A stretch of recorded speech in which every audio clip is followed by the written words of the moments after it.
All right, so there are a lot of different elements to becoming an IT professional because there are a number of different types of positions that are available. IT, just because you're in IT doesn't mean you always do the same thing. We have, my company has 1,300 employees, probably about 400 or 500 of them are in IT. And you got guys who are doing all kinds of different things. Some guys just work in security. Sometimes some guys work in networking, but specifically on routers and switches. Other people are help desk. They're the front line of support. The others are tasked with projects, migrating from different email platforms, instituting multi-factor authentication, migrating to cloud environments, etc. So it's a wide world in IT. And really, none of that even touches like computer programming, software design, that kind of thing. That's more of a specialization. So you need to understand that it's not a one size fits all. Now, there are occasions, if you're the only person in your organization, where you might feel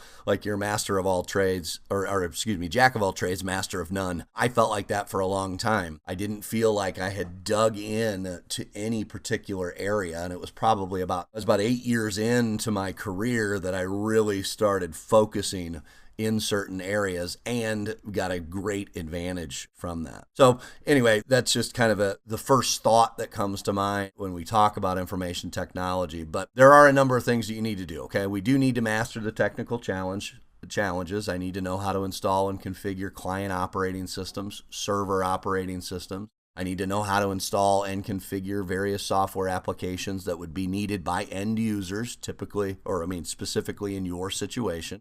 Understanding the different characteristics of PC hardware will help you to troubleshoot hardware-related problems. Most problems are not hardware-related. Okay, the vast majority of problems on a daily basis don't have anything to do with hardware when it comes to PCs. Most of the time, they're software issues, configuration issues, a missing program, inaccurate file type, some sort of corruption, a virus, etc. It's a lot of software related stuff. So definitely we want to understand different operating system software. Primarily out in the business environment, that's going to be Windows, and now it should be Windows 10. In fact, the test is no longer asking questions about anything prior to Windows 10 because support for those older operating systems, namely Windows 7, the last one, I guess not the last one. Windows 7 has fallen out of support. Okay, it's no longer supported.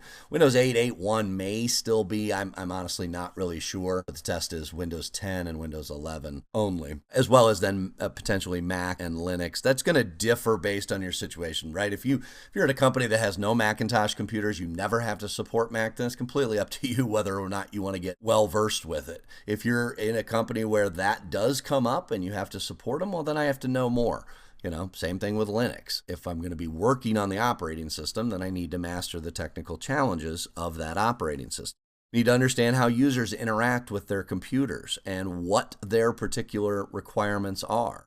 Ideally, we would be able to build a computer from scratch. Now, I will say they have taken that out of the objectives for the exam, but they still ask us to know how to install all the different hardware components. They just don't have that kind of collective one, building it from scratch. And then also understanding the fundamentals of computer networking.